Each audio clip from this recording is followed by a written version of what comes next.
안녕하십니까. 평택보상대책위원회 이유채 위원장입니다. 네, 지금까지 이제 여러분들께서 지금 많이 지루하시고 또 궁금해하셔서 지금 또 정권이 바뀌었는데 우리 어떻게 되는 거야? 우리 치하되는 거 아니야? 아니면 또 길게 질질 끄는 거 아니야? 이렇게 많이 궁금해하세요. 그래서 제가 오늘은 법무법인 선혜 대표 변호사님인 박병재 변호사님과 저희 일정에 대해서 좀 여쭤보려고 하는데요. 참고로 말씀드리면 그 양도소득세 이번에 그 조세 특례에서 많은 도움을 주시고 발로 많이 뛰시고 많은 좀 고생을 하신 일조를 하신 변호사님이십니다. 네, 변호사님 안녕하십니까? 네, 반갑습니다.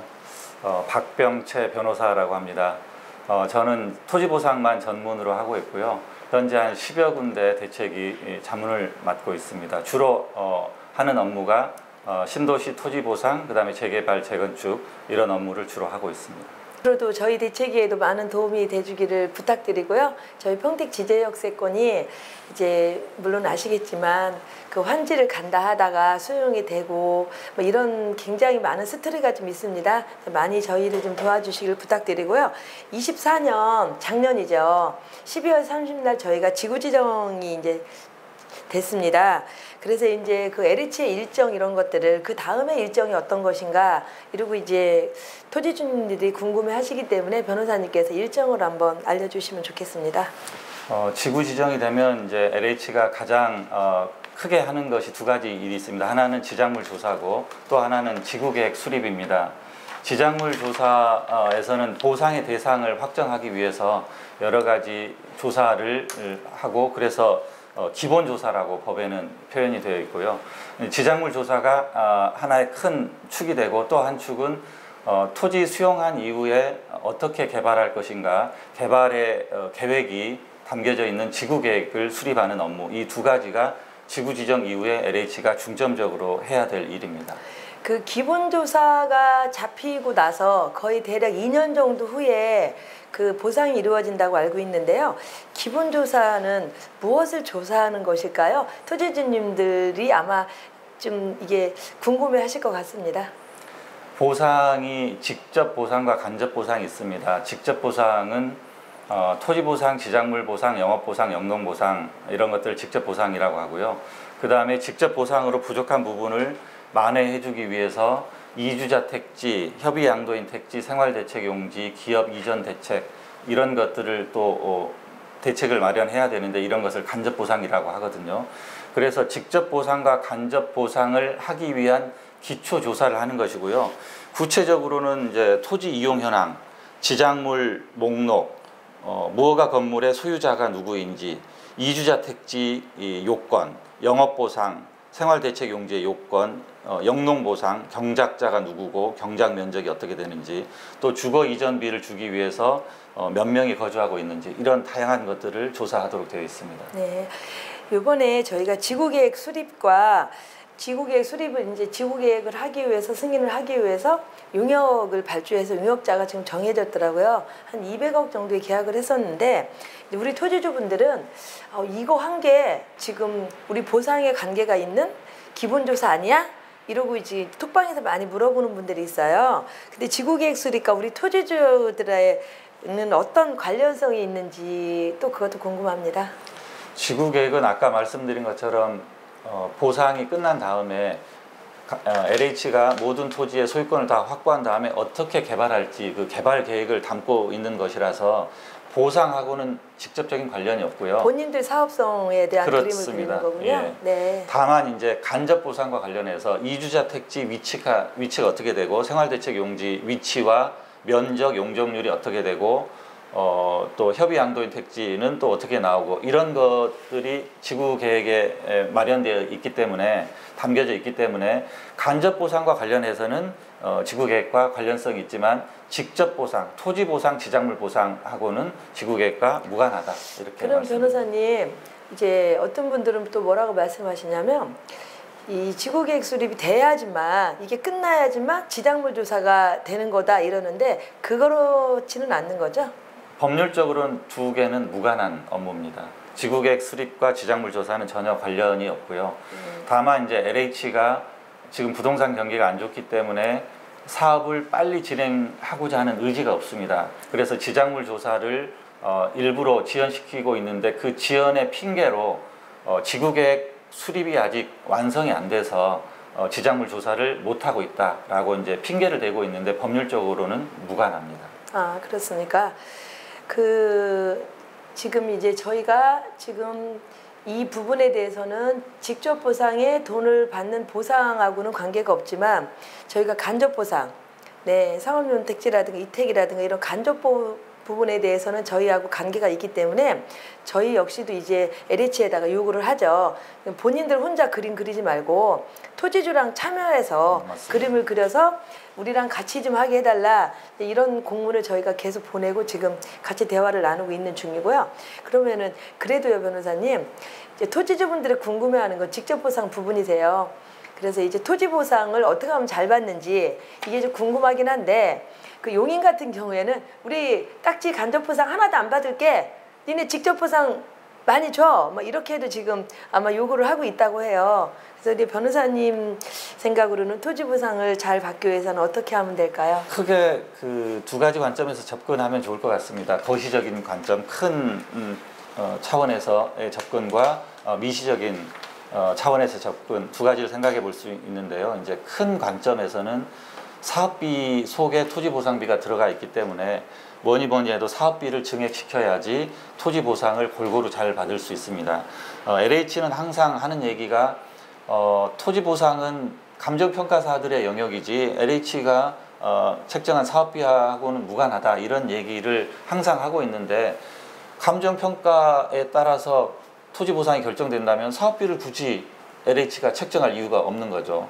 현실은 LH가 사업비를 책정하면 그것이 토지보상을 하는 감정평가사들에게 영향을 미쳐서 토지보상비에 결국은 영향을 미치는 것은 이제 부정할 수 없는 현실이거든요. 그래서 시간의 흐름에 따라서 사업비는 자동적으로 늘게 돼 있는데, 물가가 상승하기 때문에 그것 말고 의도적인 사업비의 증액, 상승이 필요하다고 저는 생각을 하고요. 그걸 하기 위해서 또 대책위가 힘을 써야 된다고 생각을 하고, 미시적으로는 각 토지마다 다 개별적인 특성이 다르니까 그 개별적인 특성을 정확하게 이해해서 감정평가사가 현장 실사를 할 때 그걸 정확하게 얘기를 해줘서 감정평가에 반영될 수 있도록 하는 노력이 필요합니다. 가장 쉬운 예로 지적도상에는 내 토지 주변에 도로가 없어서 맹지인데 현장에 가보면 현황도로가 있어서 그 현황도로를 통해서 내 토지에 출입을 하기 때문에 맹지로 볼 수 없는 경우가 꽤 있거든요. 이런 부분이 현장 실사할 때 제대로 반영이 된다면 맹지가 아닌 도로에 붙어있는 토지의 가격으로 보상을 받을 수 있습니다. 네, 이제 또 저희가 지작물 조사도 또 해야 되잖아요. 그런데 저희가 지금 이제 그 설명회를 좀 여러 번 했었는데, 설명회를 하다 보니까 변호사님, 세무사님, 감정평 이렇게 오는데 시간은 또 이렇게 한정이 돼 있고, 그러다 보니까 한 20분씩만 하다 보니까 토지주분들이 잘 이렇게 이해력이 좀 떨어져요. 그래서 저희들은 이제 지금부터는 저희가 테마식으로 한 개 한 개만 해서 깊숙이 들어가서 지작물 조사 같은 경우도 저희는 이제 지작물 조사에 대해서는 저희가 12일 날, 7월 12일 날 또 따로 이제 그건 저희가 하긴 하는데, 어쨌든 변호사님께서 오늘 이 자리에 오셨으니까 지작물 조사를 잘 받는 방법도 또 노하우가 있을 거라고 생각합니다. 좀 말씀해 주세요. 지작물 조사를 쉽게 표현하면 건축물 대장에 없는 것을 모조리 찾아내는 것, 그것이 지작물 보상을 잘 받는 방법이라고 보시면 될 것 같고요. 건축물 대장에는 합법적으로 건축 허가받은 내용만 들어가 있거든요. 아주 간단한 내용만 들어가 있는데 실물은 그렇지 않은 경우가 많습니다. 예를 들어서 건축 허가를 100평을 받았는데 지금 최신에 지어진 건물들은 허가받은 대로 짓지만 과거에 지어진 건물들은 허가받은 면적 이상으로 짓는 경우를 우리가 많이 볼 수 있거든요. 또 1층을 허가받았는데 2층을 무단으로 증축을 했다거나 가설 건축물을 지었다거나, 이런 것들은 건축물 대장에 나와 있지 않기 때문에 건축 자재와 면적이 다 지작물 조사할 때 기록이 돼야 되고요. 건축물을 구성하는 이제 기본 건축비 속에 포함되어 있지 않는 것은 모조리 조사 보상 대상이다. 건축물과 별개로 이렇게 보시면 되고요. 예를 들어서 주택 건축 허가를 받아서 주택을 지었으면 주택 안에 부엌도 있어야 되고 화장실도 있어야 되고 이런 것들은 별도의 대상이 아닙니다. 또 방도 필요하고. 그런데 이 주택을 짓는데 담장이나 대문은 필수적으로 들어가야 되는 것은 아니거든요. 담장 없이도 지을 수 있습니다. 네. 그래서 그런 것들은 기본 건축비에 포함되어 있지 않은 항목이라고 보시고 그런 것들 하나하나 담장의 높이, 길이, 재질이 어떻게 돼, 돌로 쌓았느냐, 뭐 벽돌로 쌓았느냐, 다른 걸로 쌓았느냐, 그 다음에 대문, 바닥 콘크리트 포장, 내부 계단 말고 복층 구조면 내부 계단은 필수적으로 있어야 되니까 그건 기본 건축 항목에 들어가야 되는 것이거든요. 근데 외부에서 계단이 놓여져서 2층으로 통한다든가 간판 설치, 뭐 관정, CCTV 이런 모든 것들이 다 지장물 보상의 대상이니까 건축물을 인수분해한다 이렇게 생각을 해서 모든 항목들을 다 별개로 찾아내는 노력이 필요하다. 네. 이렇게 말씀드립니다. 알겠습니다. 어쨌든 토지주분들이 많이 아셔야 될 것 같습니다. 지장물 조사 일정은 어떻게 되는 걸까요? 이제 지장물 조사를 하려면 LH가 본사로부터 예산을 따서 조달청에 입찰 기준을 정해서 조달청에 의뢰를 하면 조달청에서 나라장터에서 그걸 공개 입찰해서 그 입찰 기준을 충족하면서 최저가로 입찰한 업체가 그 최종 용역 업체로 선정이 되거든요. 그 과정이 통상 한 6개월 정도 걸리는 것 같고요. 이제 업체 선정이 되면 실제로 지장물 조사를 해야 되니까 LH가 각 대책에 연락을 해서 협조를 구해서 설명회를 합니다. 주민들 앞에서 지장물 조사가 이러이러한 것이고 일정은 어떻게 되고 어떤 업체가 선정되었으니까 지장물 조사에 협조를 해 주십시오라고 설명회를 하고서 본격적으로 지장물 조사가 시작이 되고요. 지장물 조사의 기간은 사업지구의 면적과 그 사업지구 안에 지장물이 몇 개가 있느냐에 따라서 달라질 텐데 통상적으로 평택 지제 역세권 정도면 이제 업체를 복수의 업체, 여러 개의 업체를 선정하면 1년 안에도 끝날 수 있을 것 같고요. 그런데 한 개의 업체만 선정해서 지장물 조사를 한다면 제 생각에는 1년 6개월 이상은 걸리지 않을까 그렇게 생각을 합니다. 네. 저희들이 이제 또 지금 기본조사가 지금 저희가 예정이 없지 않습니까? 그래서 이제 이런 수용지구를 이렇게 수용만 해놓고 계속 질질 끌고 오래되는 그런 도시가 한두 군데가 아니잖아요. 그래서 이제 그런 주민들의 피해를 막기 위해서 아마 이제 국토부에서 이게 이제 법령이 바뀌면서 훈령이 넘어온 걸로 알고 있는데 이거 역시도 좀 지키지 않으려고 하고 있는데 그 훈령에 대해서 변호사님이 한번 말씀 주시고 또 저랑 또 이제 그 인천의 맹성규 의원님 또 뵙기로 했잖아요. 그거 일정 한번 네. 말씀 주십시오. 작년 3월 29일 날 공공주택 업무 처리 지침이라는 국토부 훈령이 개정이 돼서 22조 3항이 개정이 됐는데요. 그 내용에 따르면 이제 이 훈령의 시행일이 3월 29일 날 개정이 되었고 시행이 1년 후에 시행되는 것으로 돼 있어서 올해 3월 30일부터 이제 네. 이 훈령의 효력이 발효가 됐고요. 그러니까 7월 30일까지 이제 3월 30일 날 시행이 되고 네. 그 시행일로부터 120일 이내에 지장물 조사를 실시해야 된다 이렇게 나와 있습니다. 네.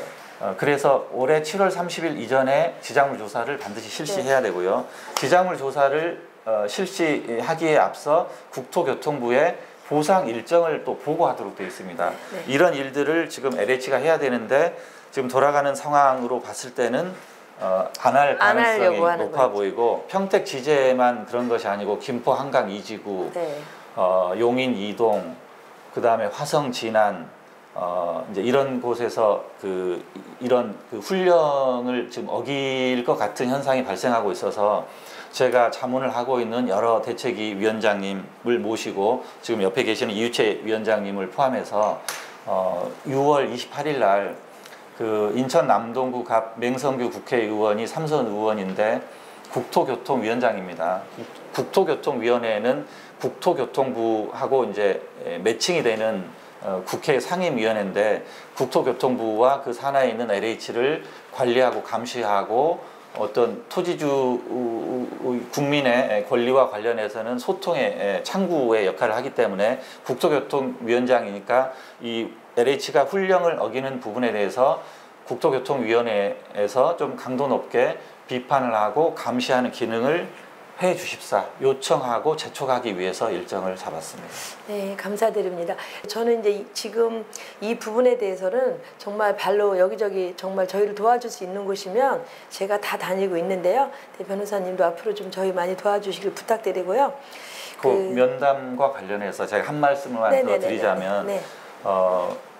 공공주택 업무 처리 지침 훈령을 위반하는 것에 대한 항의도 할 것이고 네.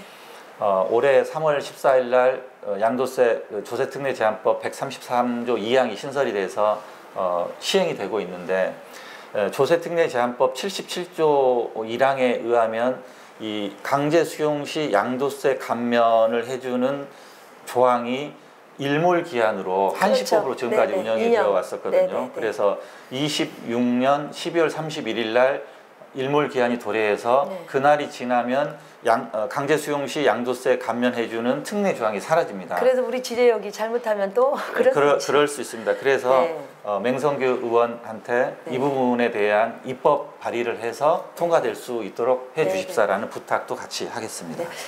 제가 요번에 이제 수용지구 위원장을 하면서 이제 알은 건데, 지난번에 발표 LH가 부채가 160조가 있다 해요.